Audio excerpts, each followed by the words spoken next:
кітап сүйер қауым. Армысыздар қазақ әдебиетіне құрметпен қарайтын оқушылар.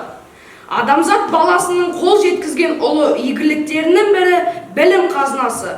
Ол ұрпақтан ұрпаққа ауызша, жазбаша түрде немесе әдебиет арқылы да жеткен. Кітап адам баласының сан ғасырлық ақыл ойының жемісі, тарихы мен тағылымының алтын сандығы. Кітап дегеніміз алдыңғы ұрпақтан артқы ұрпаққа қалдырған рухани өсиеті. Кітап оқудан тыйылсақ, ой ойлаудан да тыйылар едік, деген еді Ғабит Мүсірепов. Кітап таңдап талғап оқи білу, оны түсіну мен түйсіну, алған әсерді өмір қажетіне жарата білу, әрбір адамның білігі мен білімін, пайымы мен парасатын айқындайтын алғы шарттардың бірі. Кітап маған тақтан да қымбат деп айтқан Шекспир. Бұл сөзден тиер ойымыз адамға жан азығы, рухани байлығы бола білген ол кітап. Сол себепті оның артқы тағы да жоғары. Наданмен қас болғанша кітаппен дос бол деген бауыз. Кітап сенің асып таспайтын асыл досың. Себебі кітаппен дос болған адамның ой өрісі кең, сөз мәдениеті жоғары, сонымен қатар саналы жан-жақты болып тәрбиеленері сөзсіз. Білімнің көзін ашып, ең алғашқы ғылым саласын танытқан, оқып үйреткен кітап. Бүгін 7-гі сынып оқушыларының қатысуымен кітап оқитын мектеп жобасы аясында ұйымдастырылып отырған «Мен оқыдым, сен де оқы» атты буккроссинг жобасына қош келдіңіздер. Бұл сынып жан-жақты дамыған. 21 ғасырдың талабына сай келінетін оқушылар топтастырылған ерекше сынып. Жақсының жақсылығын айт, нұры тасысын деп бекер айтпаған. Міне, 7-гі сынып тағы да үлкен жобада. Үстіміздегі оқу жылына сыныптан тыс оқыған әдеби шығармалардың қысқаша мазмұнына тоқталып, басқа да қазақ әдебиетінің жауһарын ұсынбақшы. Сіздер мақтануға тұрарлық оқушыларсыздар. Олай болса, бүгінгі «Мен оқыдым, сен де оқы» атты жарнамалық іс-шарамызды бастауға рұқсат етіңіздер. Сейітжапар Айша.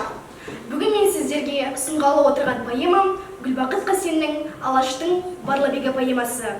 Гүлбақыт Қасеннің «Алаштың Барлыбегі» поэмасында Алаш, қоғам қайраткері Барлыбек Сырттанұлының өнегелі өмір жолы ғана танылып қоймай, сонымен қатар қоғамға атқарған істері мен еңбектері мен ұлт мүддесі үшін атқарған ұлы істері мадақталады. Поэма 5 бөлімнен тұрады. Поэманың әр бөлімінде Барлыбек Сырттанұлы жаңаша қырынан таңылып, оқырманның санасына ерекше әсер береді. Ал шығарманың көркем әдеби стилі оқырманға эстетикалық әсер береді. Поэманың 1-ші бөлімінде автор қазақ қатар өрлік пен ерлікті, тектілікті, алаш ормандаған азаттықты жырлай отырып, оқырманға, елге, жерге деген ұлтжандылық сезімін оятуды мақсат етеді. Ал поэманың 2-ші бөлімінде автор Барлыбек Сырттанұлының өсіп өнген ортасын, шыққан тегін, туып өскен өлкесін арқауға алады. Ал поэманың 3-ші бөлімі поэманың 2-ші бөлімінің заңдылықты жалғасы болып келеді. Поэманың 3-ші бөлімінде жас, әрі жасөспірім Барлыбектің оқуға аттануы, білім алуы туралы сөз қозғалады. Ал поэманың 4-ші бөлімінде автор Барлыбек Сырттанұлының образын тың айшықша етіп, ерекшелеп әсерлейді. Поэманың 4-ші бөлімінде оқырман ағартушы Барлыбекті таниды. Поэманың осы бөлімін түсіну үшін оқырманға осы поэманың эпилогына мән беру қажет. Ал осы поэманың эпилог ретінде қазақ зиялыларының атқарған ұлы еңбектері алынды. Ал поэманың ақырғы 5-ші бөлімінде Барлыбек Сырттанұлының отбасы, жанұясы туралы сөз қозғалады. Осы бөлімде Барлыбек Сырттанұлының немересі Мүгілсім апаның сөзі эпилог ретінде таңдалып алынады. Ал Мүгілсім апаның сөзінде, яғни осы бөлімнің эпилогында Барлыбек Сырттанұлының қайғылы да қасіретті өмірі туралы сыр шертіледі. Барлыбек Сырттанұлы басқа да алаш, қоғам қайраткерлері секілді қуғын-сүргінде қыспақта өмір сүрген тұлға. Осылайша, қорытындылай келе, автор Барлыбек Сырттанұлының өмірінің соңғы кезеңдерін бізге ұрпаққа осылайша дәріптеп, көркем әдеби стильде бейнелеп суреттеген. Қымбатты оқушылар, сіздерге мектебіміздің аты берілген дара тұлға Барлыбек Сырттанұлына арнайы жазылған Гүлбақыт Қасеннің «Алаштың Барлыбегі» атты поэмасын оқуға, жалпы осы поэмамен рухани түрде танысуға кеңес беремін. Сіздер осы поэманы оқу арқылы ұлтқа, жалпы адамға, елге, жерге, туып өскен ортаға, өлкеге деген ұлтжандылық сезімін сезініп, өне бойларыңыздан өткізе аласыздар. Менің сөзімді екетпей осы поэмамен танысып оқисыздар деген үміттемін.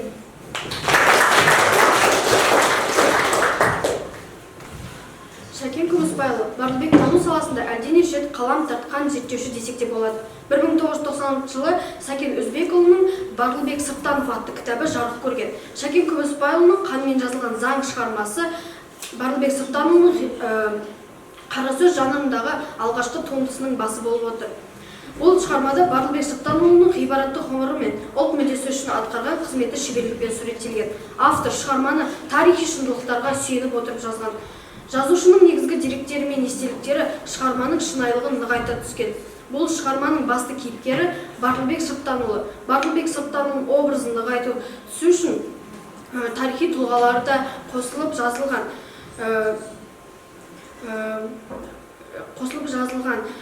Бұл шығарманың әңгіме желісі Барлыбектің жастайынан басталады.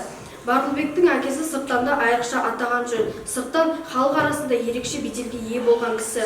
Бір күні Жетісу жерінде генерал-губернатор келген кезде Сырттан батырлық танытып шенеушіге қызмет етеді.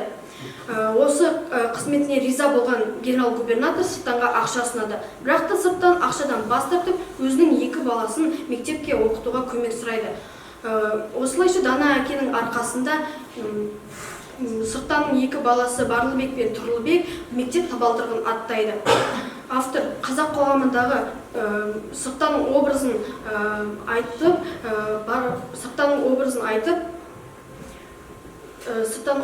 батырлық пен батылдыққа, даналық пен парасаттылыққа бір бойдың табылатын еркектің үлгісін суреттейді. Құрметті оқушылар, мен сіздерге Шәкен Күмісбайұлының Барлыбек Сырттанов туралы жазылған қанмен жазылған әңгімесін оқуға кеңес беремін. Бұл шығармадан сіздер батырлық пен даналыққа үйренесіздер.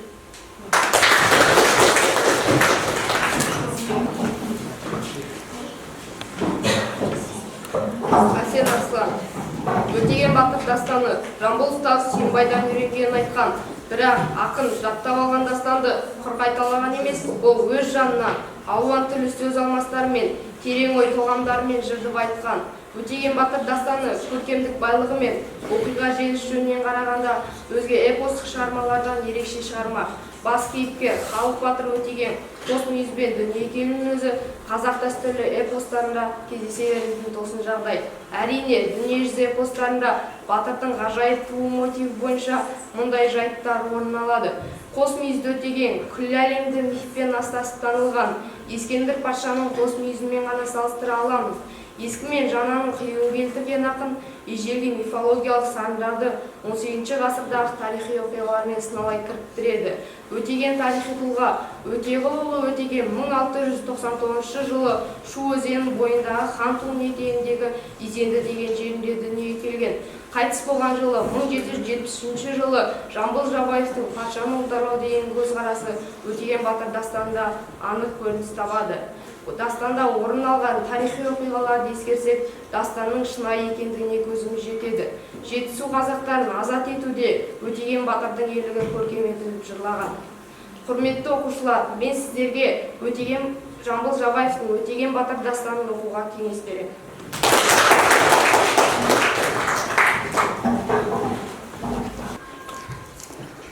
Серікұлы Елнұр. Қалқаман Әбдіқадыровтың Қажымұқан повесі еліміздің даңқты палуанының өмірінен сыр шертетін монографиялық туынды.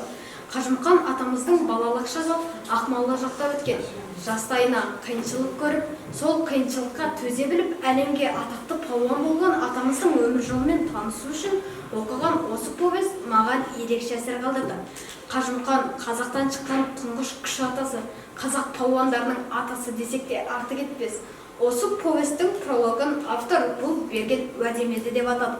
1941 жылдың көктемінде Қажымқан жазушы Қалқаманның үйіне келеді. Сонда жалшыдан шығып, жер жүзіне палуандықпен атын жазған қазақта менен басқа кім бар еді? Мен туралы жазған кітаптарың қайда дейді. Сол берген уәдесін ұстаған Қалқаман Әбдіқадыров осы повестті жазады. Осы повестті оқи отыра, Қажымқан атамыздың талай жеңістеріне куә бола отыра, таңданысымды жасыра алмадым. Ал енді Қажымқан атамыздың тұлғасы қандай болған десеңіздер, салмағы 174 килограмм, бойы 195 сантиметрге дейін жеткен. Өз сөзімнің соңын Қажымқан атамыздың өлең жолдары мен аяқтағым келеді.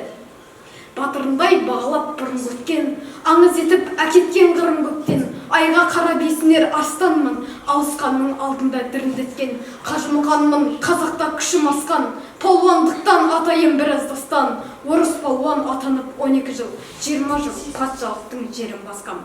Қымбатты оқушылар, сіздерге осы Қалқаман Әбдіқадыровтың монографиялық повестін оқуға шақырамын. Сіздер бұл повестті оқу арқылы батылдықты, артқа шегінбеуді, тек алға жылжуды, тез шешім қабылдауды үйрене аласыздар, және де Қажымқан атамыз туралы көптеген мәлімет біле аласыздар. Нұрғалиев Атжан, Әбділет Тәжібаевтың толағай ертегісі. Қазақтың көрнекті ақыны Әбділет Тәжібаевтың толағай ертегісі әдеби ертегі болып келеді. Әдеби ертегінің бір саласы. Әдеби ертегін жазған авторы белгілі болғандықтан оны әдеби ертегі деп атайды. Ал біздің ертегіміз Шығыс Қазақстан облысы Тарқабатай ауданындағы үлкен өзен маңында болған. Бұрынғы өткен заманда Саржан Томуш деген аңшы өмір сүрген. Күннің күні, уақыттың уақыты оның Айсұлу деген әйелі өмірге ола келеді. Әке шешесі қуанғаннан дүбірлетіп той жасайды. Тойдан кейін балаға толағай деген ат береді. Жер үшін, ел үшін. Толағайдай ерлер туса екен деген мағынамен. Ертегінің мағынасы да осы болып келеді. Ал енді құрметті оқушылар, мен сіздерге Әбділет Тәжібаевтың толағай ертегісін оқуға кеңес беремін. Себебі қазақтың рухын көтеретін осы кітап болып келеді.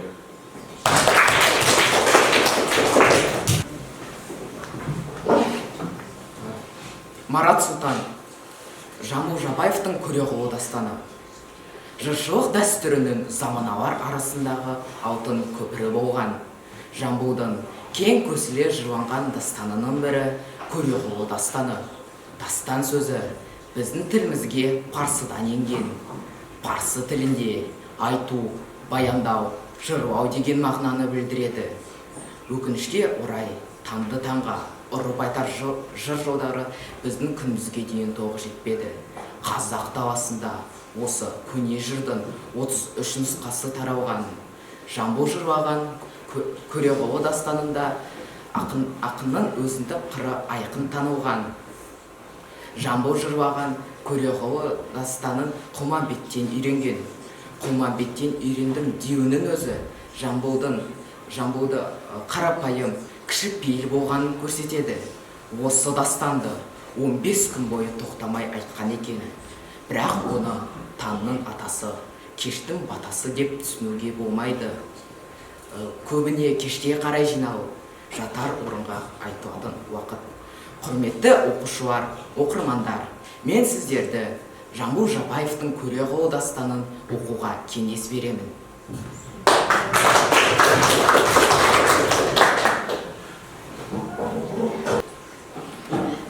Сұлтанова Сабина, Мағжан Жұмабай, қазақ поэзиясының жарық күні. Мағжанның Қорқыт, ертегі, Қойлыбайдың қобызы, Олжетпестің қиясында Батырбаян тәрізді бірнеше поэмасы бар. Батырбаян белгілі кезеңіне арналған жоқтығы биік шығарма. Бұл шығармада ұлтының айбыны болған Абылай хан, махаббат құрбандары болған Ноян мен Құралай, яғни Қалмақ қызы, елін жаудан қорғаған Батыр Баян осы поэманың басты кейіпкерлері. Баян артына аңыз да тарихи дерек те қалдырған тарихи тұлға. Батыр Баян поэмасын Мағжан Жұмабаев Мұхтар Әуезовтің Ташкенттегі пәтерінде бір түнде жазып шыққан. Батыр Баян реалистік шығарма. Батыр Баян ел үшін жаралған ұлт ұланы. Осындай жоқтығы биік шығарманы жазып кеткен Мағжан отаншыл, патриот, азамат ақын. Құрметті оқушылар, мен сіздерге Мағжан Жұмабаевтың Батыр Баян поэмасын оқуға кеңес беремін. Бұл поэмадан сіздер намысшылдыққа және артқа шегінбеуге үйренесіздер. Еліңізді құрметтеуге және еліңізге деген сүйіспеншілікті арттыруға көмектеседі.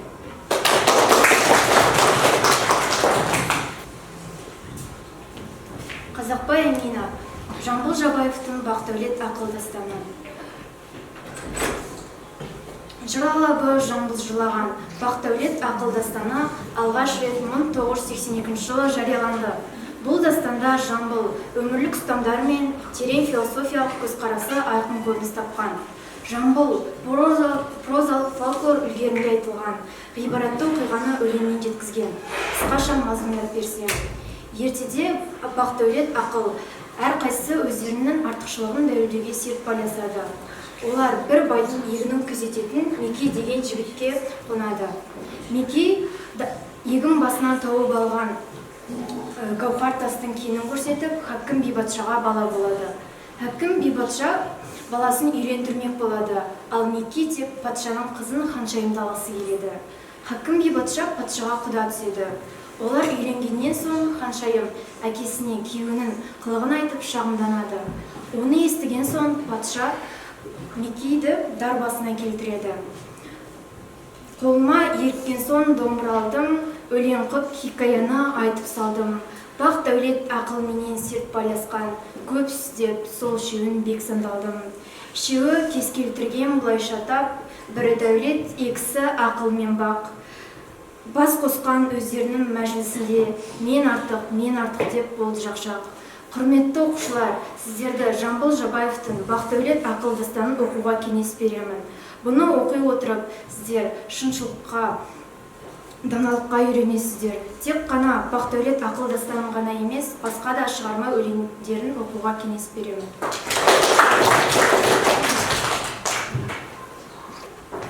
Тұрсынғазыұлы Заңғар. Мен бүгін сіздерге Бердібек Соқпақбаевтың «Балалық шаққа саяхат» деген повесі туралы айтқым келеді. Адам өміріндегі ең асыл тәтті кезең ол балалық шақ. Бердібек Ыдырысұлы Соқпақбаев Алматы облысы Нарынқол ауданында дүниеге келген. «Балалық шаққа саяхат» деген повесі туралы айтқым келеді. Ол повестің басты кейіпкері Бердібек. Қызығы мен қуанышы, қайғысы қатар өрілген балалық шағын еш өзгеріссіз қағаз бетіне түсіріп отырған. Өйткені бұл шығарма балаларға арналған туынды. Өйткені мұнда қарапайым ауыл тіршілігі, қараша қазақ қауымының күйбеңі, ауыл балаларының мінез-құлықтары көркем де қарапайым түрде суреттеліп отырған. Бұл шығарма шын мәніндегі өмір жолын табуға тәрбиелік үлесімен зор қымбат.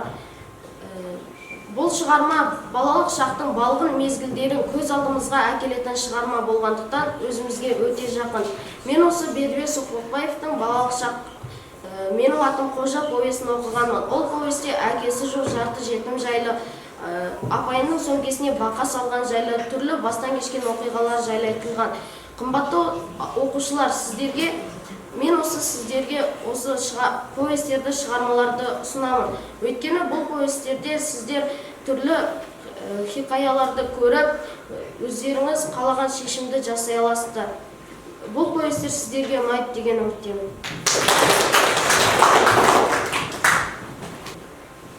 Төлебай Қуаныш, Кәдірбайдың төбеті. Абай дәстүрінде жазылған сатиралық лирика. Кәдірбайдың төбетін жоқтатып, мадақшыларға бәйге ұйымдастырып, 2 жорға ат, 50 қой, 100 тақта шай мен зерлі шапан жүлде әзірлеген Жамбыл жолда жолыққан жолаушыдан естиді. Кәдірбайдың төбетін жоқтатып,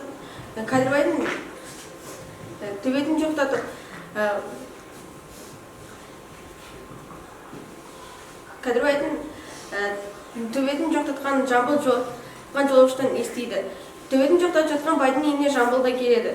Келген бойда ақындардың бәрі қысыл өнеш болып, жамбыл Кәдірбайдың төбетін мақтап жатқанының куәгері болады. Қысқаша масында берсем, Кәдірбай деген байдың төбеті өліп қатты қайғырады. Қайғыдан қан жұтқан бай төбеті мақтап берген адамға жерлі шапан жауып ат мінгізбек болады. Бұл жайтты естіген жамбыл да байдың үйіне келеді. Келген бойда ақындардың байлыққа қызыққан ақындар Кәдірбайды итімен қоса мақтап терлеп деуші еді. Ақын сөз өнерінің мардымсыз іске қор болған ашын мысқылмен жеткізеді. Құрметті оқушылар, мен сіздерге Кәдірбайдың төбеті өлеңін оқуға кеңес беремін. Бұл өлеңнен сіздер байлық үшін өз пікірін өзгерткен және де адам қасиетін жоғалтқан адами қасиетін жоғалту екенін түсінесіздер. Мен тыңдағаныңыздар үшін рахмет.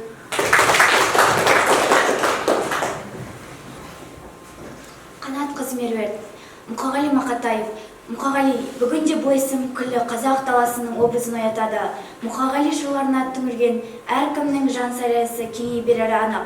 Бірақ біз Мұқағали туралы не білеміз? Бұл дара ақынның шығармалары жүрекке от береді.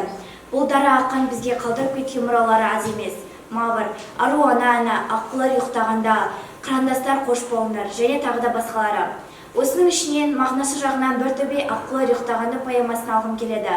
Поэмада заңғартаулар арасында Киелі құс аққу мекен еткен қасиетті көл Жетімкөл басында болған трагедия арқау болады.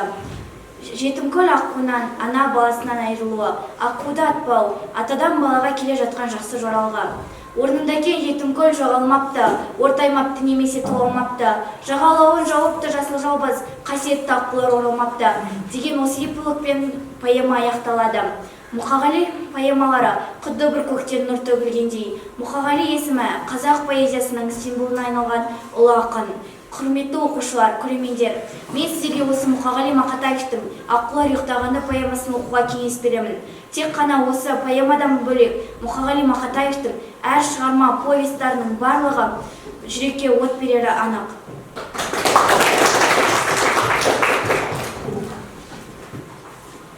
Мұхтар Әуезов әлемге танымал жазушы. Мұхтар аға бала кезінен ел аузында аңыз әңгімелерді тыңдап өскен.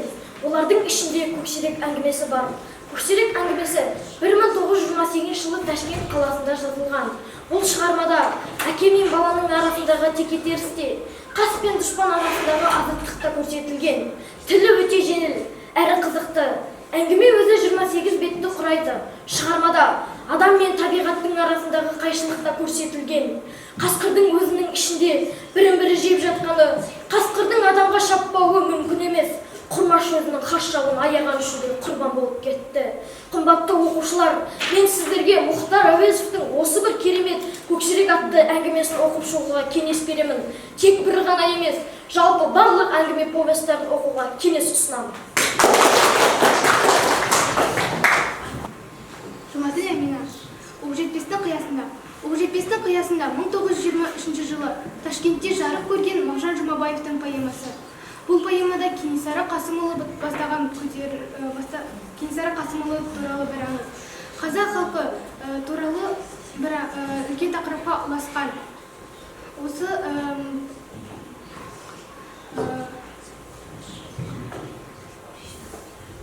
шығарма эпикалық туынды.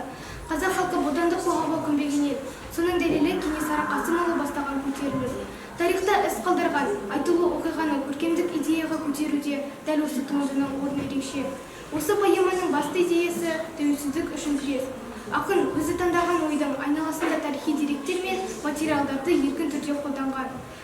Мағжан Жұмабаевтың Оқжетпестің қиясында поэмасында Кенесары ханның асқа тұлғасы шынайы да көркем суреттелген. Осы поэма 14 түйдектен түзілген, әр түйдек 10 жылдан құралған. Осы поэмадағы арқада Бурабайға жер жетпесе, Алашта Қалекеме ел жетпеді дегеннің өзін жер жұмағымен Алаш ардағына құрметті оятатыны сөзсіз. Құрметті оқушылар, мен осы Мағжан Жұмабаевтың Оқжетпестің қиясында поэмасын оқуға кеңес беремін. Осы поэманы оқу арқылы сіздер қазақтың соңғы ханы Кенесары Қасымұлы туралы біраз мәлімет ала аласыздар.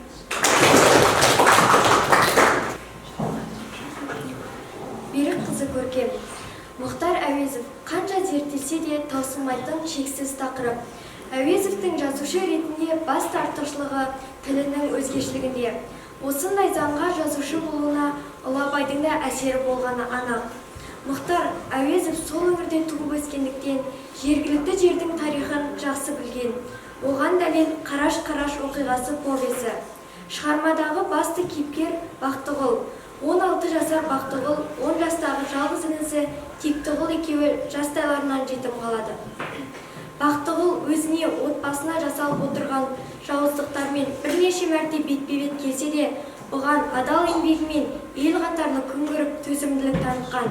Ол тумысынан күрескер, ақыр соңында қылмыскер болып дүниеге келмеген. Мұхтар Әуезов еркіндік, тәуелсіздік тақырыптарынан ауытқымаған. Сөзімді Мұхтар Әуезовтің тартыспен түскен, бейнетпен келген жақсылық қана шын мәнінде қымбат табыс деген сөзбен аяқтағым келеді. Құрметті оқушылар, сіздерге Мұхтар Әуезовтің Қараш-Қараш оқиғасы повесін оқуға кеңес беремін. Бұл повес арқылы сіздер төзімділікті үйренетін боласыздар. Сіздерге бұл повес ұнайды деген ойдамын. Ауыз әдебиетіндегі ең бай да көне жанрлардың бірі. Қаһармандық эпос деп те аталған. Батырлар жыры халық өміріндегі тұтас бір дәуірді жан-жақты қамти отырып, сол тарихи кезеңдегі батырлардың сыртқы жауларға қарсы ерлік күресін бейнелеп берген. Батырлар жыры жаттап өскен, тыңдап өскен балалар ұлтының нағыз патриоты болып өседі. Батырлар жырын бойына сіңіріп өскен жастардың ой-ұшқыры рухани бай болып қалыптасады. Батырлар жыры Батырлар жырын қазақ батырларымен қоса олардың анасы мен жаршы балаларда үлгі етіп көрсетілген. Мысалға, Қобыланды батыр жырында Қобыланды ақылды, сабырлы болып суреттелген. Ол жасымайды. Қайта батырларға ақыл қосып, үнемі көмек созады. Ол тайбұруды баптап, жорыққа дайындайды. Бұның барлығы батырдың қиыншылықтарынан шығуына себеп тигізеді. Қобыланды батыр, Алпамыс батыр, Ертағын, Едіге жырларын оқи отырып, бабаларымыздың ерлігі мен қайсарлығы елестедік, жігерлене түсеміз. Құрметті оқушылар, батырлар жырын оқыңыздар. Ол жерде достыққа, ерлікке, отансүйгіштікке, жауға деген қаһар, жарға деген махаббатқа, ерлікке, достыққа тәрбие етіне бейнеленген.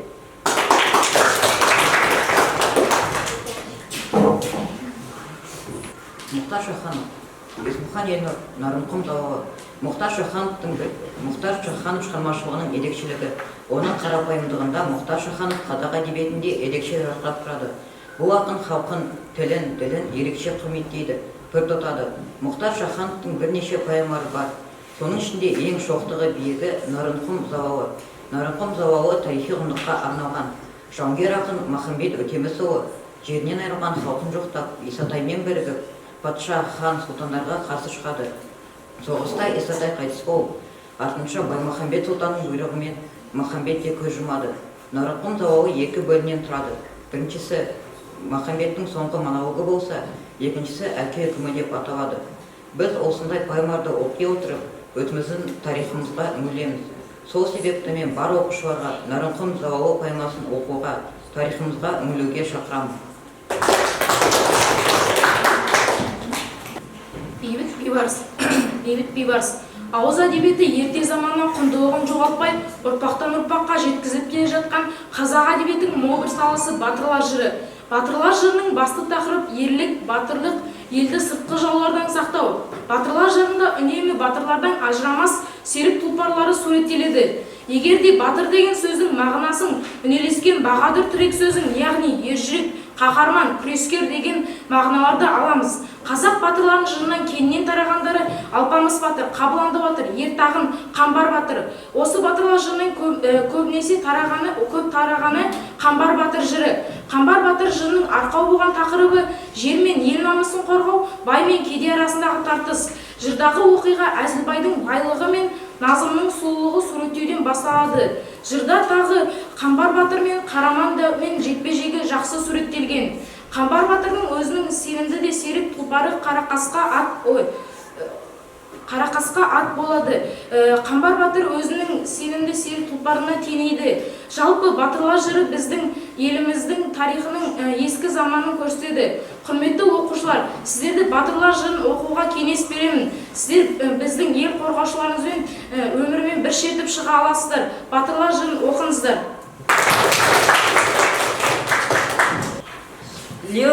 Кесенбек Нұриман. Лира эпостық жырлар халық ауыз әдебиетінің үлкен бір саласы. Лирика адамның көңілі күйі мен сезімдерін білдіретін жанр.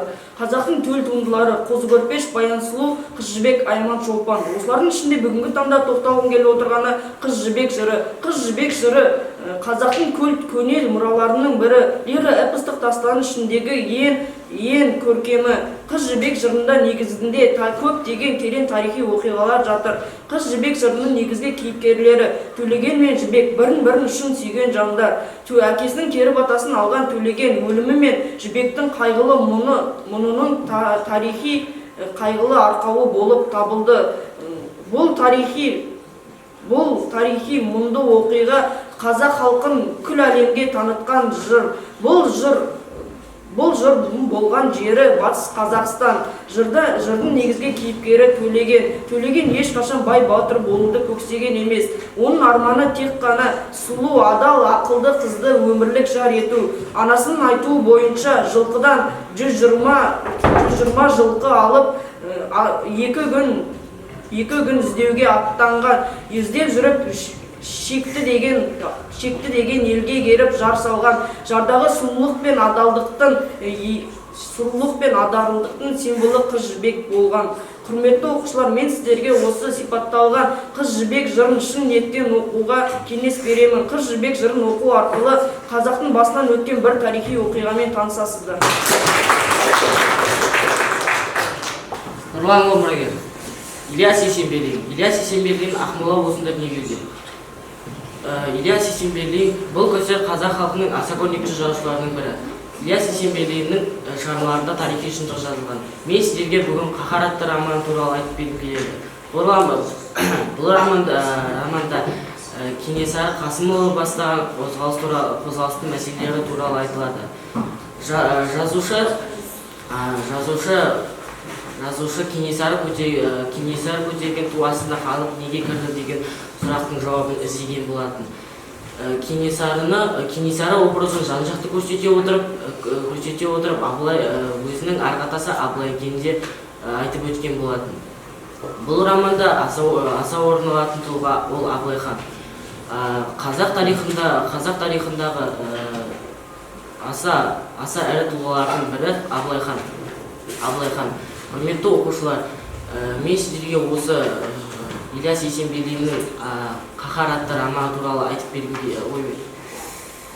Қаһар атты романын оқуға кеңес беремін. Бұл романды оқи отырып сіздер қазақ тарихындағы аса ірі тұлғамен жақынырақ танысасыздар. Қымбатты оқушылар, осымен біздің буккроссинг жобамыз аяқталды.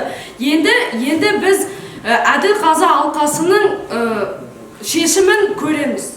Ал енді құрметті ұстаздар, құрметті оқушылар, бүгін енді өздеріңізге белгілі, жалпы біздің Қазақстан Республикамыз бойынша жаңағы президент Қасым-Жомарт Кемелұлының үлкен жобасы іске қосылды. Білесіздер, оны оқуға құштар мектеп деген.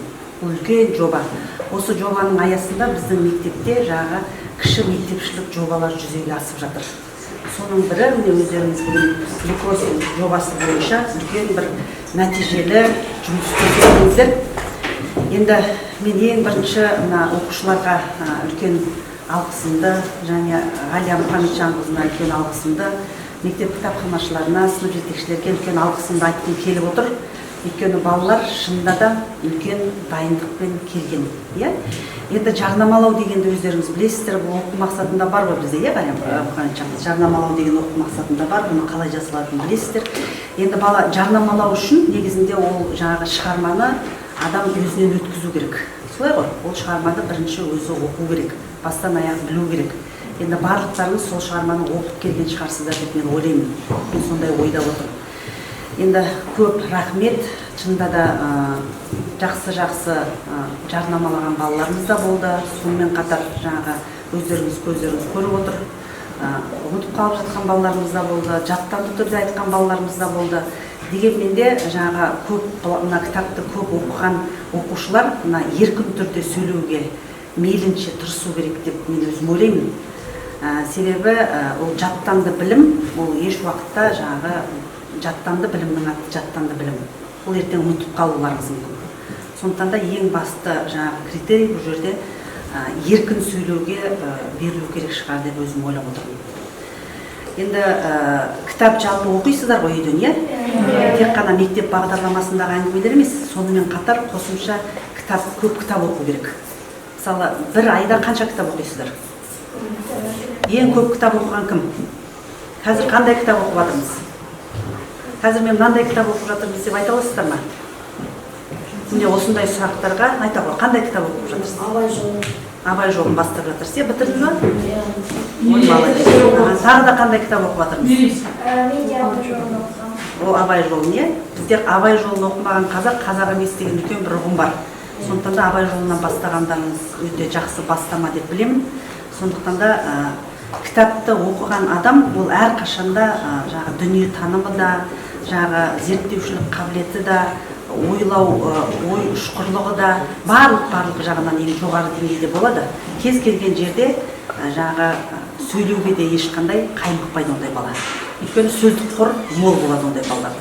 Сондықтан да осы жерде оқыған балалардың барлығы, мен ойлаймын, кітапқа құштар балалар, кітапты жақсы көретін балалар деп. Осы кітапханадан шықпауларыңыз керек қой сіздер қазір. Барлық кітапты оқып шығуларыңыз керек. Сіздерде өйткені уақыт бар. Үйде міне мамаларың, папаларың сіздерге жағдай жасап отыр. Мұғалімдер тарапынан сіздерге барлық көмек көрсетіледі, кітапханашылар тарапынан. Сондықтан осындай мүмкіндікті біз әрқашанда қайтуымыз керек, пайдалануымыз керек. Енді сол байқауымыздың қорытындысына келетін болсақ, мынандай құрмет грамотасы мен Әділқазылар алқасы ақылдаса келе мынандай шешім шығардық. Мектеп құрмет грамотасы мектеп кітапханасында өткен Редикс жобасында жүлделі 3-ші орындың иегері 7-ші Г сынып оқушысы Хасен Арслан марапатталды.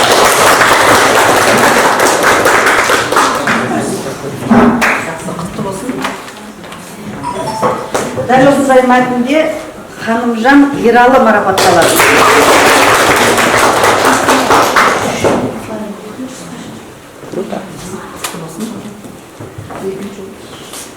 Есмұхан Елнұр.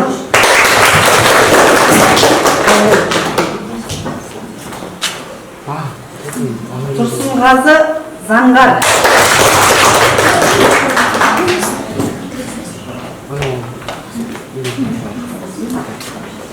Төлеубай Қуаныш.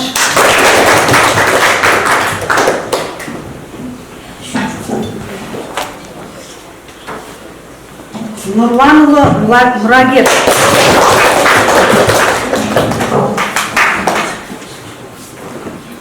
Нұрғалиев Әділжан.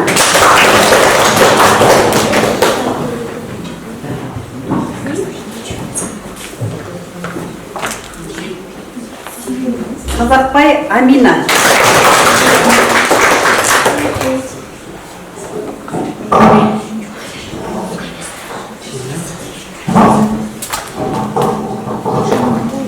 Жұмаділ Амина.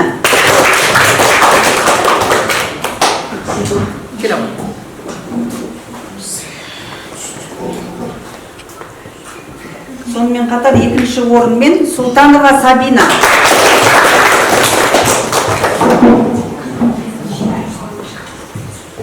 Сатыбалды Мадина келіп отыр.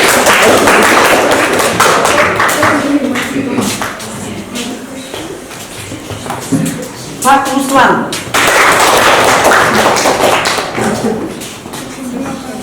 Жексенбинова Қаракөз. Дүйсенбек Нұриман.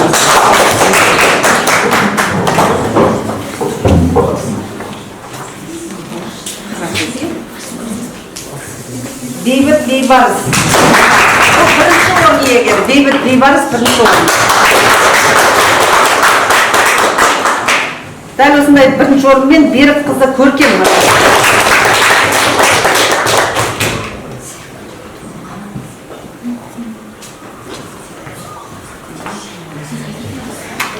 Қанат қызы Меруерт.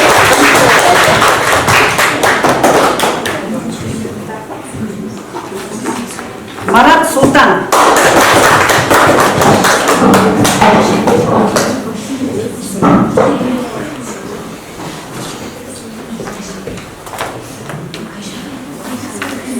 Серікұлы Елнұр.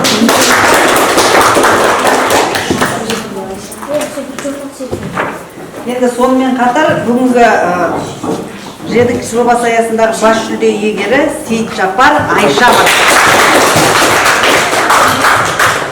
Қалалық облыстық деңгейдегі жаңағы тағы да жүлдеде орын алады деп сенеміз. Байқауларымыз ұйымдастырылады деп сенеміз.